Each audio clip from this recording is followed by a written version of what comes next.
Okay. Welcome to the JP8 report. This is James Pierce with the JP8 report, episode 359, with technical problems again. Okay. Thank you all for tuning in. I don't get it. I was just a cable installer in the Army. I don't get it. And these sometimes you just wish you can just shoot your computer. But I got it working. I see myself. I'm good. All right.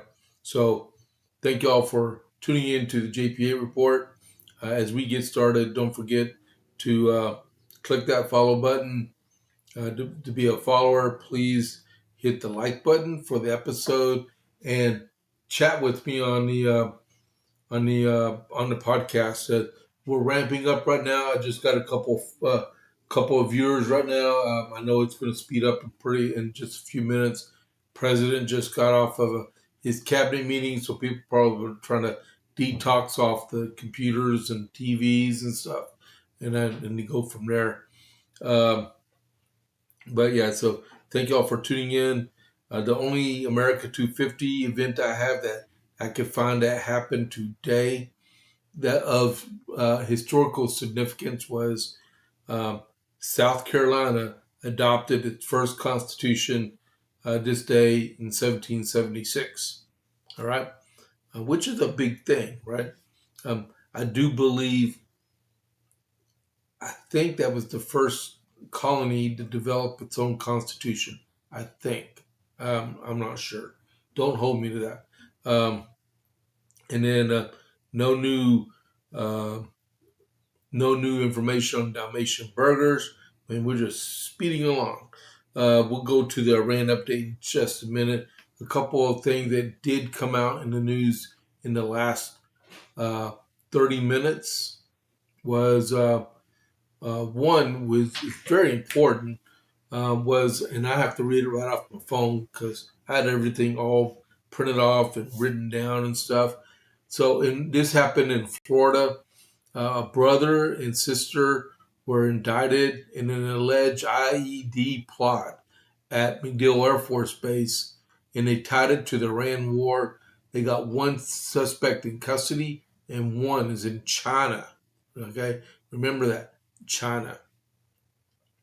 A brother and sister has been indicted in connection to the placement of a possible IED at MacDill Air Force Base in Florida. Fox News has learned the FBI said Alan Zheng, spelled Zheng, who is believed to have planted the device, is currently in China. He is indicted on charges of attempted damage to government property by fire or explosion, unlawful making of a device, destructive device, and possession of an unregistered destructive device. FBI has arrested his sister, Anne Mary Zheng, who is charged with accessory after the fact and tampering with evidence.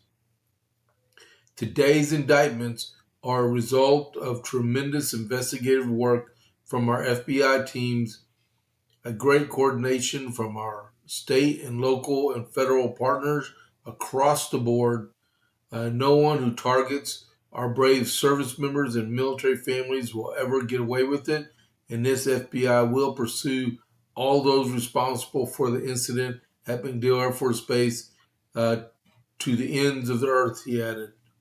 The indictments were unsealed Thursday, which is today, at a press conference, and a press conference is expected on March 16th, which is the day is the 26th, so 10 days ago. March 16th, FBI Tampa had announced that a suspicious package had been discovered outside MacDill Air Force Base Visitor Center. And those areas are always heavily trafficked.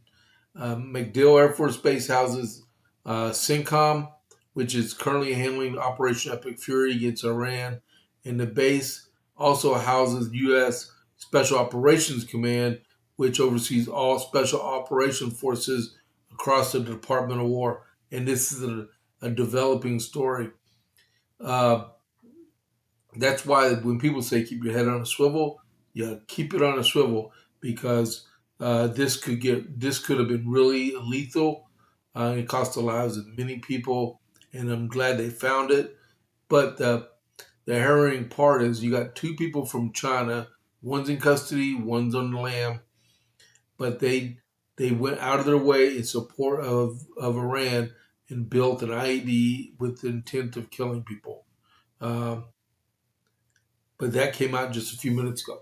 All right, man, this is a shallow day on the news, man. Um, Hold on just a second while I'm on here. Just a second. Let's see. Are you seeing me? Okay. I wrote one of my hall monitors to see if he's seen me online. I'm gonna put an American flag in there. If anyone who wants to replicate what I'm doing in support of our service members, like I am and stuff. All right, put an American flag in the chat. All right. Um, so, and then the other bit of news, I have to. Well, I have to be on live because my chat just showed up on my monitor. Okay, so the next thing is this came out just a little while ago. Also, the IOC announces new policy to ensure only females compete in women's competitions. The International Olympic Committee announced Thursday that it's adopting a new policy that will ensure only biological females compete in women's competitions. The new policy also employs genetic testing to verify the biological sex of competitors in women's section. Eligibility for any female category event in the Olympic Games or any other IOC event, including individual and team sports, is now limited to biological females determined on the basis of a one-time SRY green screening.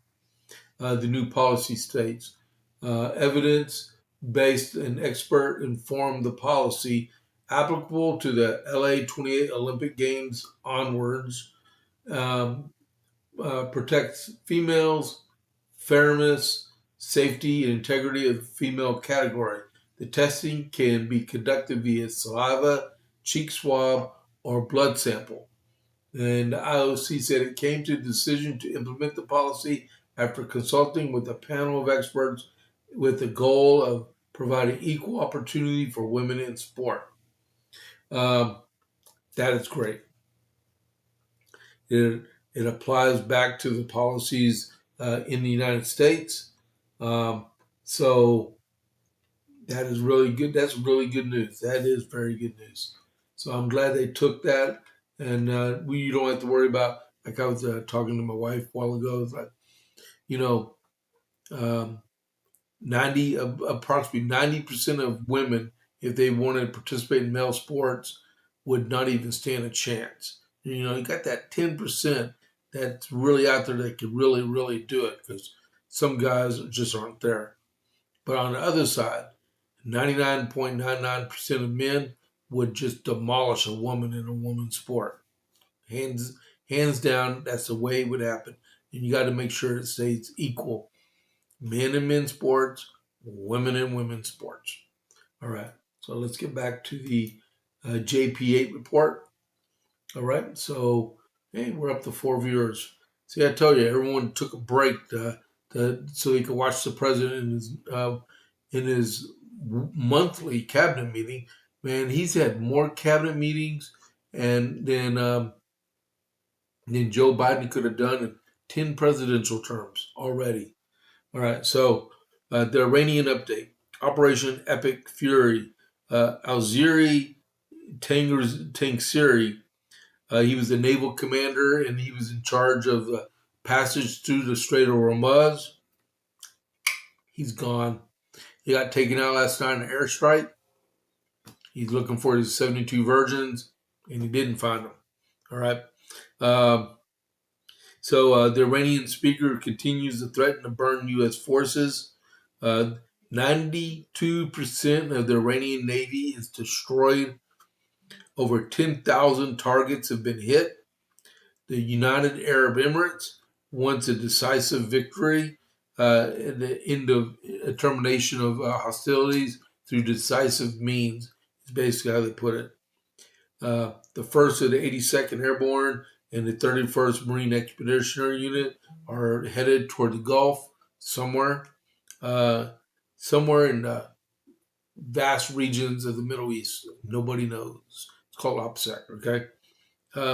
And there's rumors that there's another brigade on alert from the 82nd.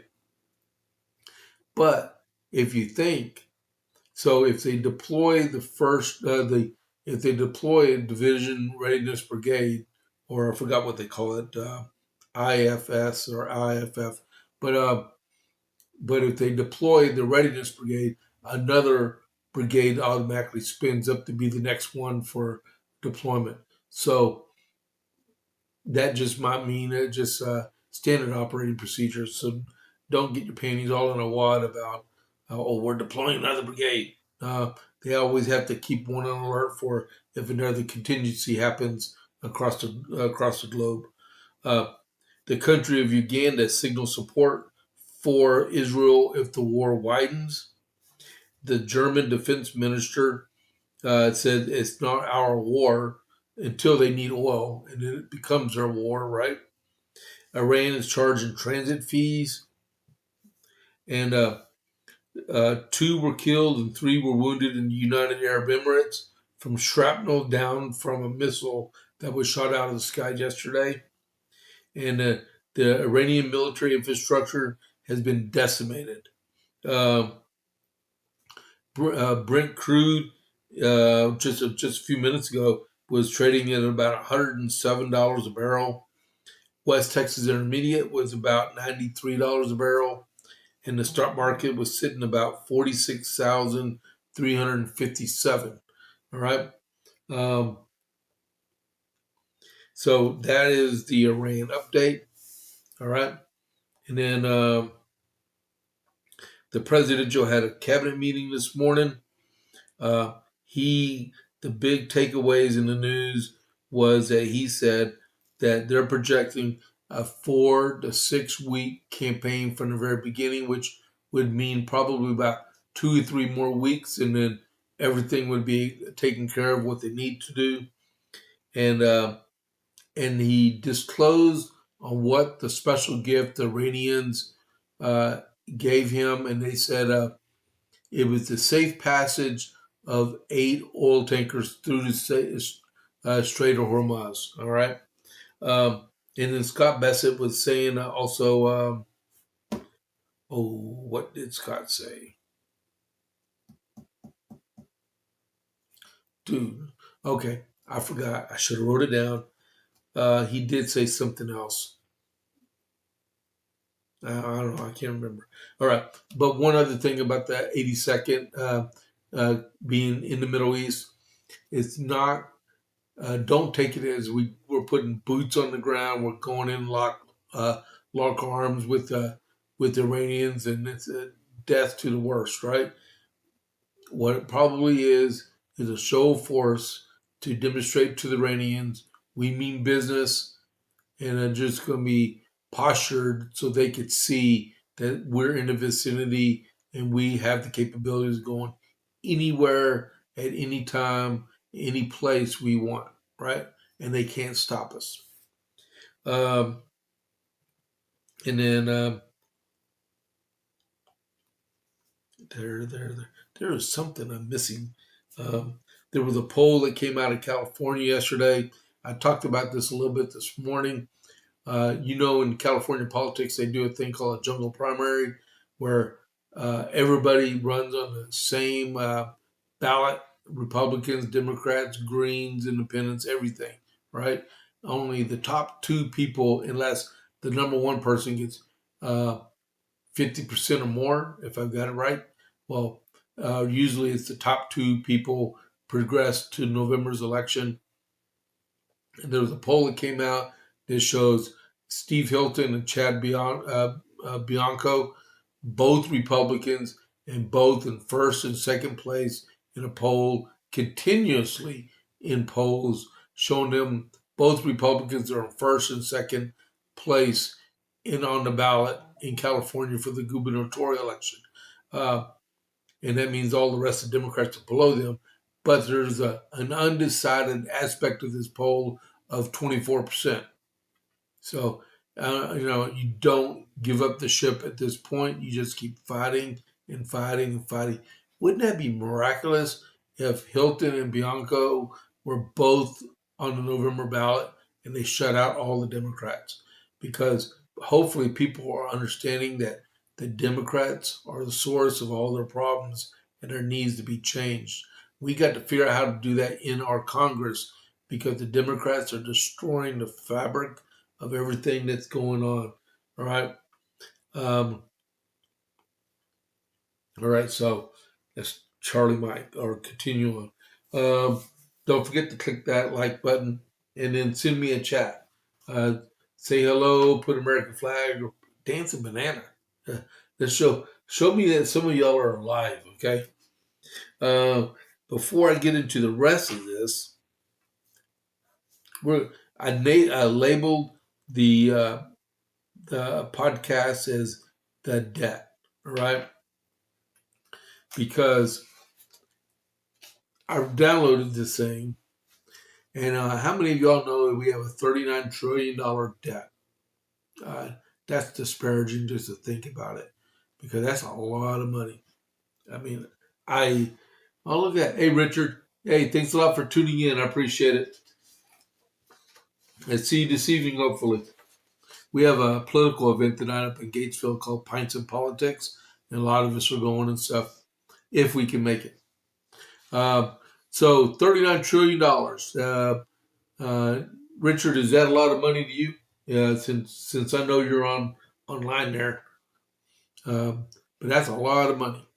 United States just crossed a staggering milestone. $39 trillion in national debt. Let that sink in. That's not a typo. That's not a projection. That's a real number. And here's the headline.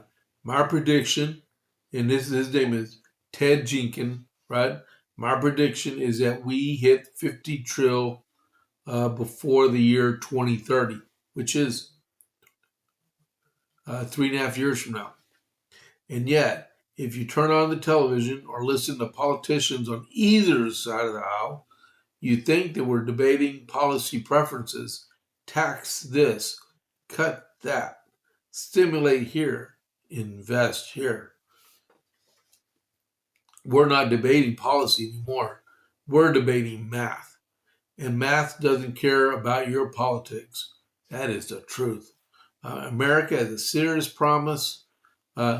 America has serious promises problem and is writing checks that it won't be able to cash.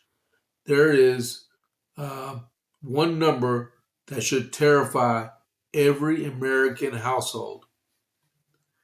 And it's not defense. It's not Social Security. It's not Medicare. It's interest. We are now at the point where America is effectively putting its future on a credit card and barely covering the minimum payment.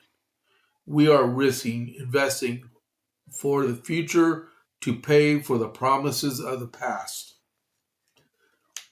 If you ran your household this way, I wouldn't recommend a new strategy. I recommend a reality check that you're suffering a financial heart attack and need to change right now or face irreparable consequences. Some worry that the United States could default on its debt if a national debt gets too large. Default is the wrong question. And yes, the answer is yes, but okay, the real question is, okay, there we go. The real question, does the U.S. have a debt sustainability problem? And the answer is yes, but over time. So before I go any further, how many of y'all know in that's watching right now? How many of y'all know that we owe $39 trillion of money to creditors outside of our government? $39 trillion. That's 1 million. That's nine zeros. Nine zeros is 1 billion. 12 zeros is $1 trillion, right? Yeah. 12 zeros and a 1 is $1 trillion. Interest cost rising fast. That's due to high interest rates. No credible long-term plan to reduce deficits. That's how countries get into trouble. It doesn't happen overnight, but gradually, as we have seen with countries like Argentina and Greece. However, there is a significant risk America doesn't seem coming if our credit rating gets downgraded. We're already approaching 1 trillion a year in interest, and soon the yearly line items could exceed defense, Medicare, and Social Security. The US dollar has been on the gold standard as the world's reserve currency, and we are beginning to see a real risk of the loss of global confidence. This means that if the debt spirals out of control, foreign buyers may reduce treasury purchases, and the U.S. will have to offer higher yields to attract buyers.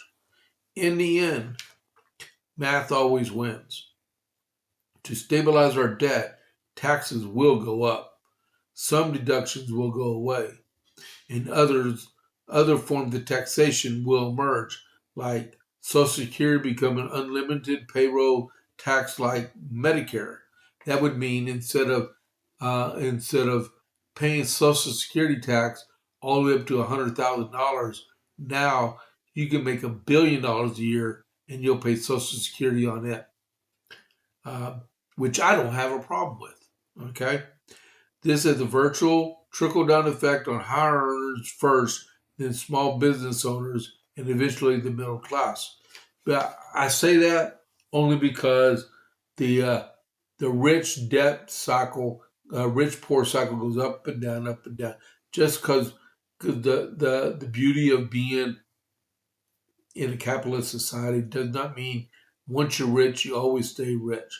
You always got to watch what you're doing because you can be making money and then you can lose money and then recover and be making money and then losing money. So while you're down here, why should you pay Social Security tax, which is supposed to help you out after you turn uh, 72 or something like that? I can't remember. But because I'm not projected to be receiving Social Security.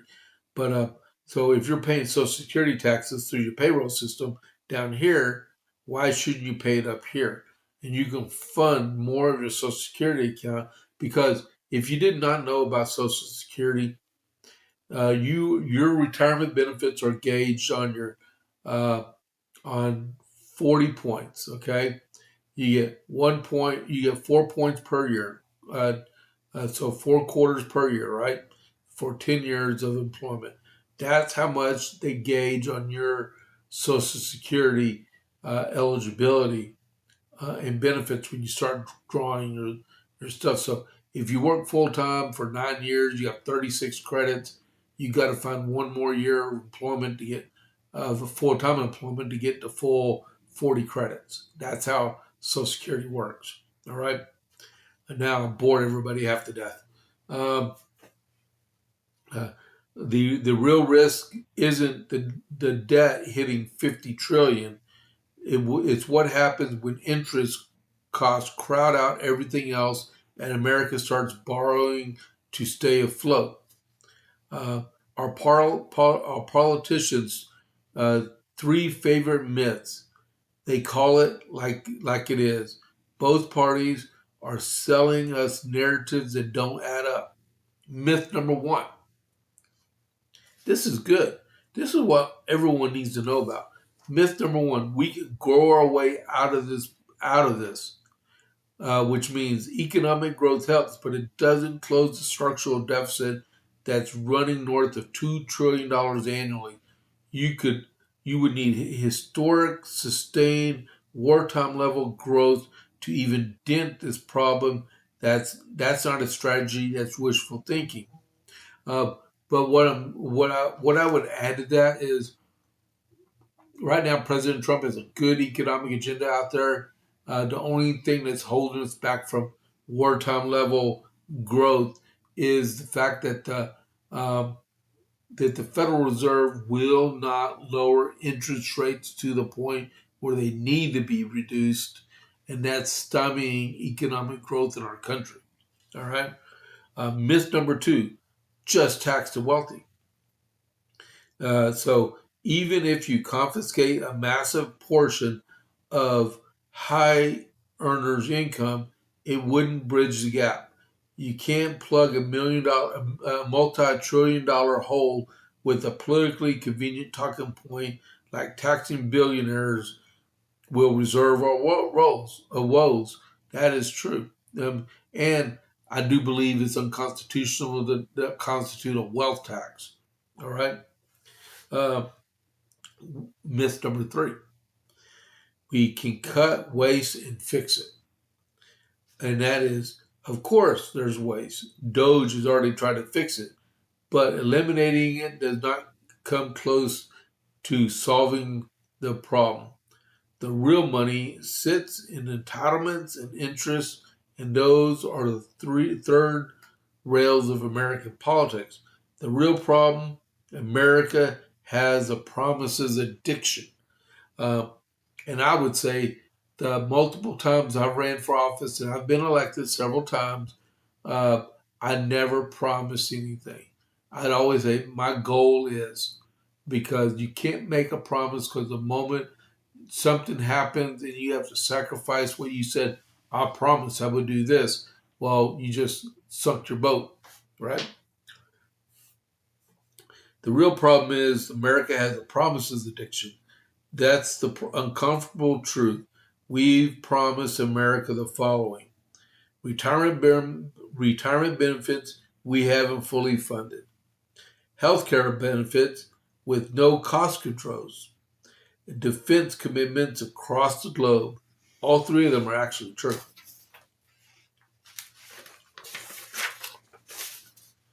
Subsidies, programs, and incentives layered on top of each other for decades. Because you can't just cut an entitlement because people say, well, you're cutting my benefits. Well, something's got to get cut. And there's another kicker to boot. Nobody wants to give up anything. I just said that too, didn't I? Not the voters, not the politicians, and not the markets. Why should this matter to you now? This isn't some abstract macroeconomics debate with a $39 trillion punctuation point. It should be personal. If you're personally saving for retirement, running a business, investing in markets, or planning your family's financial future, then you are directly exposed to the consequences of this debt trajectory, because there's the bottom line. When governments get into trouble, they don't default, they dilute. They dilute your dollar. It's called hyperinflation.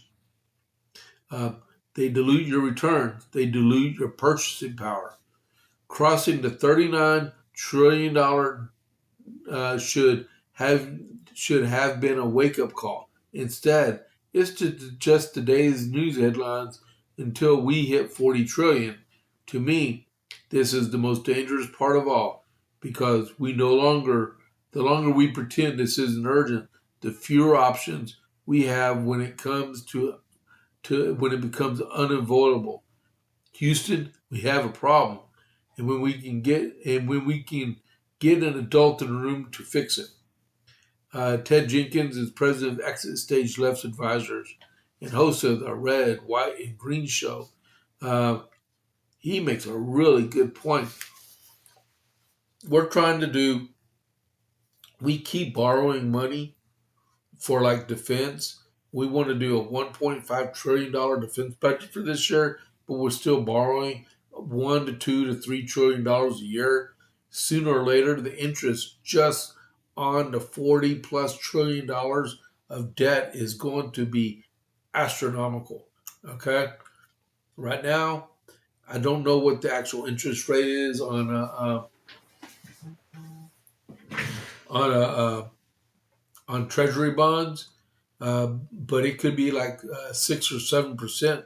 And if you add that to if you do 7% on top of 7% on $2 trillion, that's a lot of money. Let's see, 10% on $2 trillion is 10% would be $200 billion. Yeah, $200 billion if it was 10%. So 1 billion, oh my goodness, $100 billion on $2 trillion is 5%. So we're adding for just this year, if our debt is $2 trillion on our deficit, we're adding about $130 billion to the annual debt payment for interest alone. And then next year, we add more to it. Then next year, we add more to it. And then the year after that, and that thing just steadily goes up. Sooner or later, the biggest budget item on your budget is debt payment, is interest payment on the debt without even touching. It's like getting a credit card when you're like 18 or 19 years old and you're like, great, I got my first credit card. And you go out and you max out the credit limit, right? Give it economic. Man, this is crazy. You get we'll just say a $10,000 spending limit on your credit card, and with a 27% interest rate, which is about what they are now. And you go out and you max out your credit card. Oh man, I just spent $10,000. Look at this beautiful house. I've got it fully stocked. This is awesome. Then you get a credit card statement. Minimum payment due $99.95 for 33 and a half years. And then you still don't have it paid off. And then the next year, man, I need some stuff for my house. You know what? I'm going to go in there and request a credit line increase. And they gave you about $3,000 more dollars on top of that $10,000, right? So now you got $13,000 credit limit, and you go out and you max it up to $13,000. And now your monthly payment is $125.99 per month for 33 years. And if you just continue to make the monthly payments, you'll never pay it off. And it gets worse and worse and worse, right? Until someone absolutely has to say no. That is the issue we have going on in our country. I know I paid that price with my business. I personally paid that price. And I know we don't have credit cards anymore. We learned our lesson. The U.S., our politicians, Republican and Democrat, need to understand the ramifications of this national debt. And they got to do something about it quickly. Or we won't have the money to make expeditionary military adventures into the Middle East because we won't be able to afford the JP8 fuel and the bombs to deliver to our enemy, right? That's why we need to stand to and watch what we spend and not be afraid to say no to the other side and say we cannot afford it and we can't tax our way out of this. We have to say no. And just like telling a kid no for their own good, you tell them no and you teach them why you can't have a yes. You got to say no. Go sit down. Leave it alone. You can't have that. Like if you're ever in a store, you ever notice that the stuff they have geared for kids, to get their attention, they put on the lower levels. So when kids are walking in the store with mom and dad, the kids see everything, and that's what attracts them. Stuff for people like me and people my size are the higher or the taller ones. They're on the middle shelves, right? So they get the little kids stuff, and they go, I want that, I want. And you tell them, no, you can't have it because we can't afford it. And you have to tell your kids you can't afford it because they're going to be just saying, why are they saying no? And I'm really off track now. I'm sorry about that. All right. So you continue on with the sanctions. There we go. Sanction the Democrat Party where they can't spend no more money. Ooh, I like that one. All right. So meanwhile, on the rest of the news for the day, President Trump yesterday scored a massive uh, court victory in the Eighth Circuit Court of Appeals in St. Louis. And what it was uh, uh, an activist judge decided that the president and the Department of Justice um, could not deny an immigrant bond, and they had to make way for them to be able to be released. And the appeals court ruled 2-1 that they could. All right, so illegal immigrants nabbed by ICE do not have to face bond hearings. A step that, because you issue them a bond, do you think they're going to stay in the area, or do you think they're going to flee the area and move somewhere else? I think it's the latter. Okay, a step that is potentially legal impediment to President Donald Trump's mass uh, deportation agenda. A second federal court found Wednesday. The case involved Mexican national Joaquin Herrera Avila, who was captured in Minneapolis in August and failed to produce legal credentials authorizing his admission to the U.S. He was denied. He was detained without bond and faced removal proceedings. Uh, massive court victory. This is from Pam Bondi. Massive court victory against activist judges and for President Trump's law and order agenda after the St. Louis based Eighth Circuit Court of Appeals reversed a lower court and deemed many illegal captured immigrants ineligible for such chances to be released because they won't come back. A district court in Minnesota granted Avila's petition for habeas corpus or to challenge the legality of his detention, which the Trump administration challenged. And the court said, we reverse and remand that ruling for proceedings consistent with this opinion. The Eighth Circuit Court of Appeals on Wednesday, in a split decision with George W. Bush appointed Judge Bobby Shepard and Bobby Shepard of Arkansas writing for the majority. Shepard wrote that the district court relied on federal law allowing detention without bond for, quote, an alien who is an applicant for admission or seeking admission, unquote, while considering Avila to no longer be seeking formal admission because he had resided and worked for the U.S. for many years, but Avila did not seek any further residency status, such as naturalization or asylum, according to the court, which ruled that aspect proved he was not seeking admission in a legal sense. The Eighth Circuit has held that illegal aliens can be detained without bond, following a similar ruling from the Fifth Circuit last month. The law is very clear, but Democrats and activist judges haven't wanted to enforce it. The administration will, Bondi said.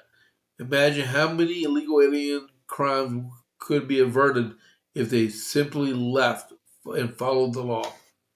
Good point. My question is, if it was already settled with the Fifth U.S. Circuit Court of Appeals, why did it have to go to the Eighth Circuit Court of Appeals for the same uh, uh, issue? If the Fifth Circuit Court of Appeals said you could detain without bond an illegal alien.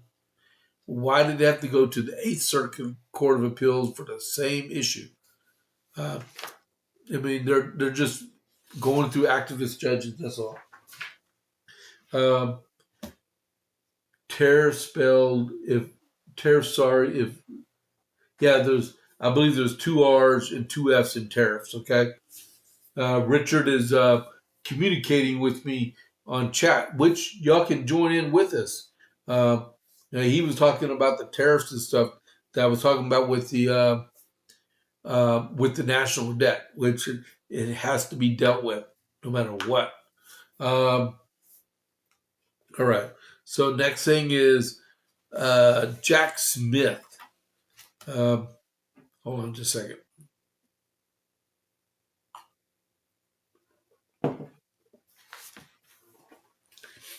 Who likes Jack Smith here? Because I really don't. He's a knucklehead of a lawyer and he's been disbarred and thrown in jail for what he did. Check out this. Now, we've been hearing in the news a lot about Judge James Boasberg, right? How he keeps making rulings that are against President Trump over and over again. And like this guy keeps getting away with everything. How did he get so lucky to keep drawing the same cases? That's a good question. But while Jack Smith was still the special counsel, he actually colluded with James Boasberg and another judge. I have her name in there too. Her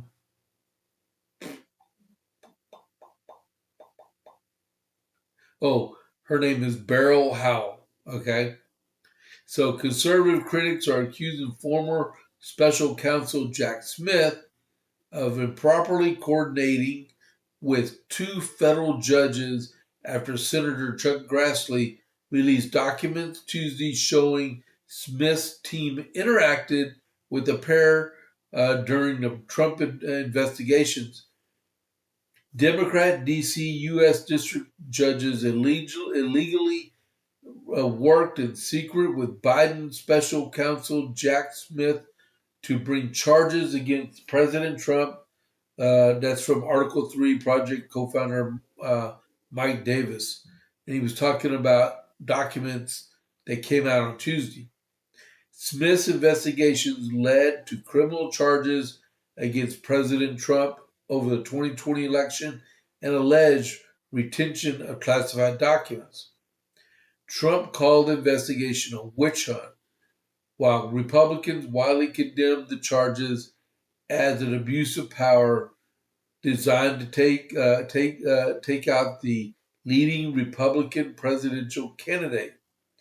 The documents released by Grassley include notes about a briefing, and Smith's team gave Attorney General Merrick Garland on January 13th, just before Garland appointed Jack Smith as special counsel. The notes reference meeting with Judge Beryl Howell and James Boasberg of Washington, D.C., both appointees of Barack Obama and Trump nemesis known for high-profile adverse rulings against the president. She liked our approach to pursuing executive privilege litigation on an omnibus fashion, Smith's team wrote in reference to how, according to the documents, omnibus motions allow for consolidated rather than piecemeal litigation and are typically used by lawyers by streamlined court filings. Smith's team frequently sought permission from the court to pierce executive filings privilege and a presumptive fight for a president and his aides have that gives the communication layer of legal privacy.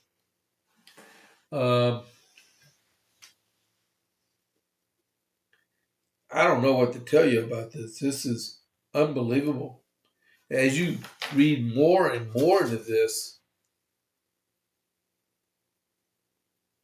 they should all be disbarred, both judges and Jack Smith, because this shouldn't happen at all. Man, wow.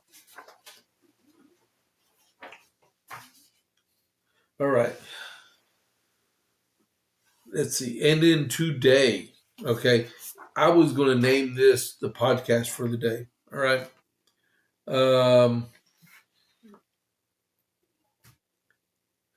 Before I get to that, I'm just going to read a headline on this one.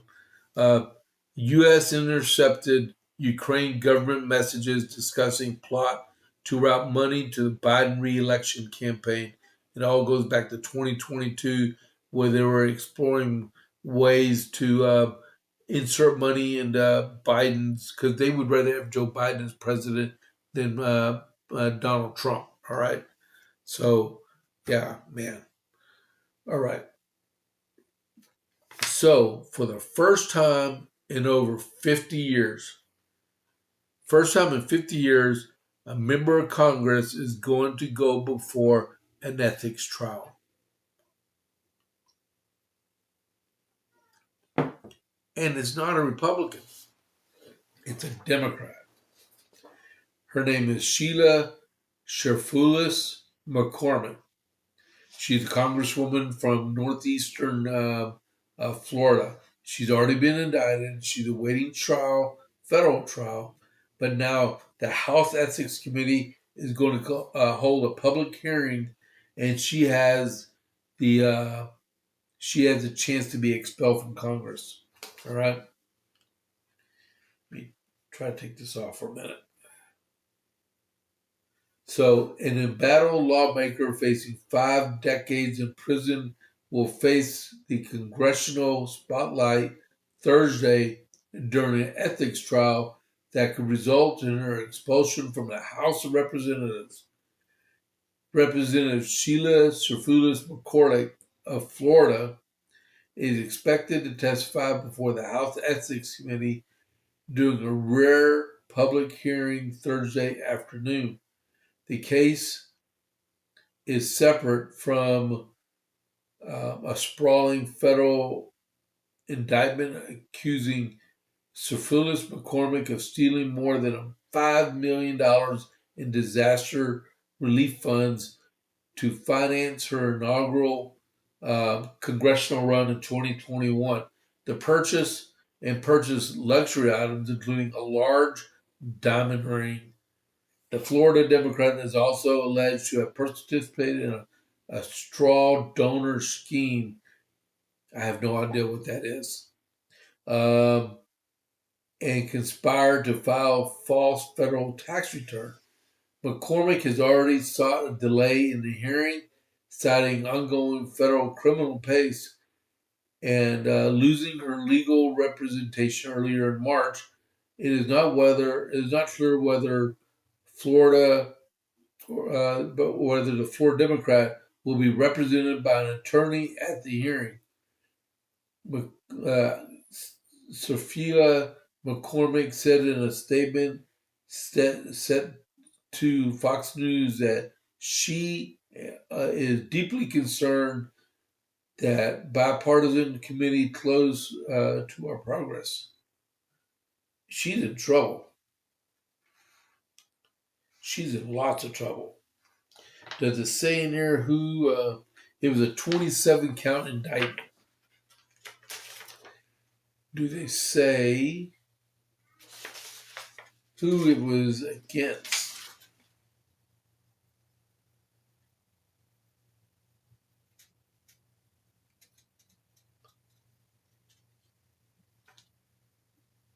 Okay.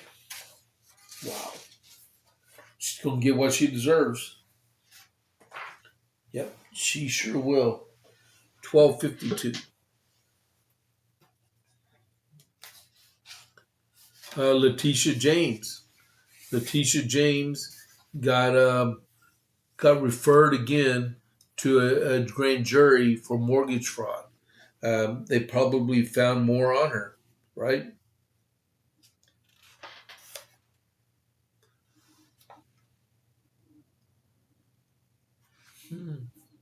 Wow.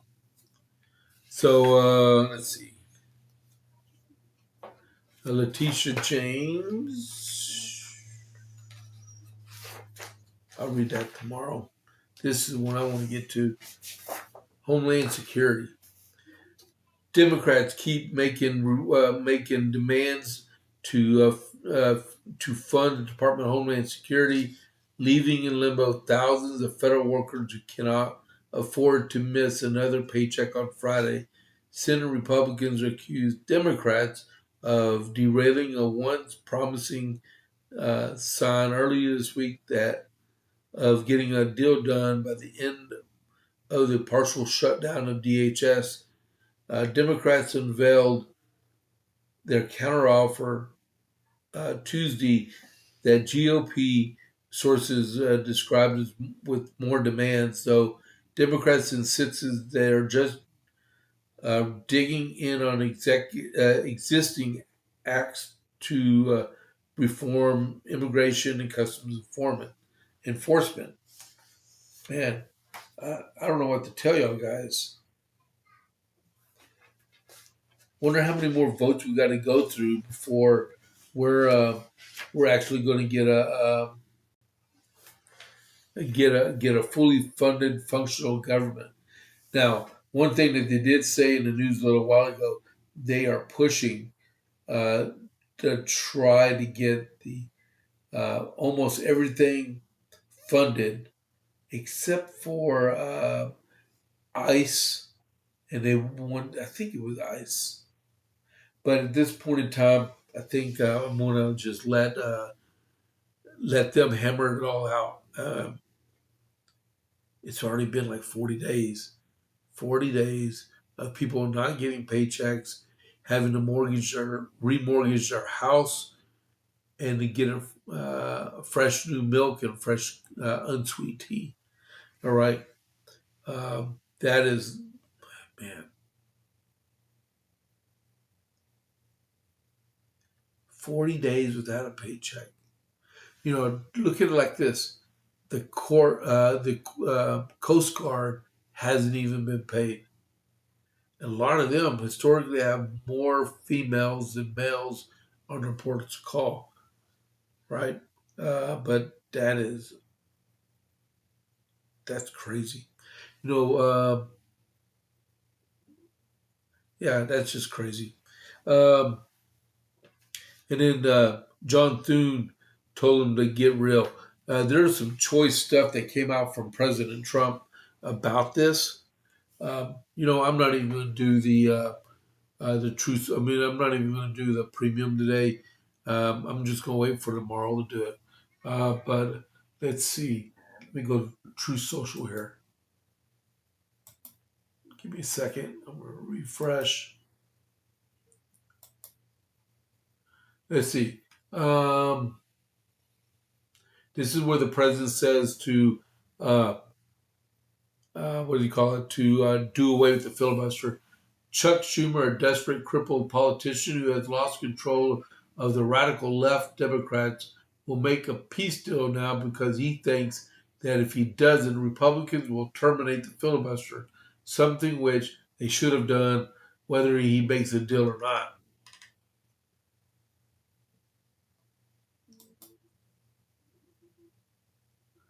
Then he says, I've seen enough. The Senate is broken, and it's time to change the rules. And then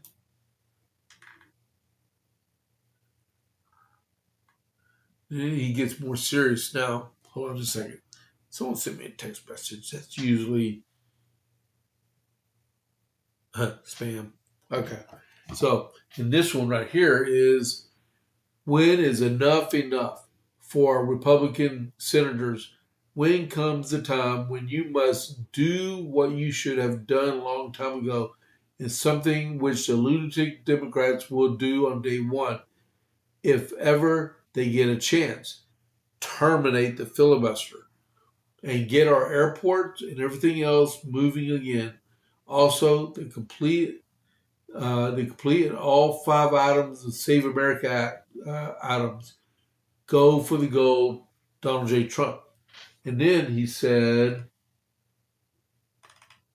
let's see, oh wow.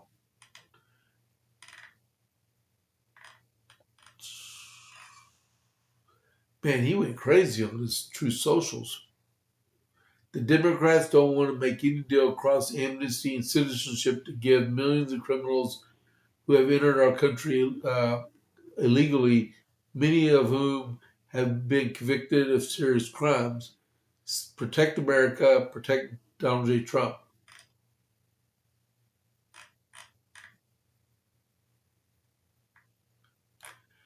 Wow.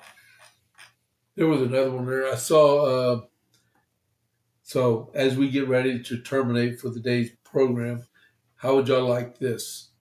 Make America Great Again. I'm going to have to keep this one because I like it a lot.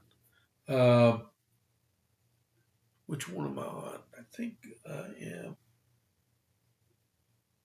I think I'm on extra one. I think. Yeah. All right. So, yeah, make America great again. That's the best phrase in the whole world, man. You can't make it up. You cannot make it up. Okay, so we've been going on for about an hour. We had minimum input today, which is weird. I don't know what happened. That's all right. We'll make up for it tomorrow. Oh, here's another one. You couldn't ask for more militarily if it be studied with envy for many years to come. Steve Yates on Fox and Friends said first. Um, okay, so he keeps putting more and more stuff on. All right, so I'm gonna tune off for this afternoon. So this is James Pierce, or as you were. I'll be back on air at 6:30 tomorrow morning. For a half hour on the morning brief. Tonight, if you are in Gatesville or even Coppers Cove or in the vicinity, if you go to the Rangers at 6 p.m., we have Pints in Politics tonight. So come on out, enjoy yourself, get some good food, and hang out with some Republicans for a couple hours, and we just shoot the ball and have some fun. All right. So this is James Pierce with the JP8 report. I'll catch you on the flip side. I'm out.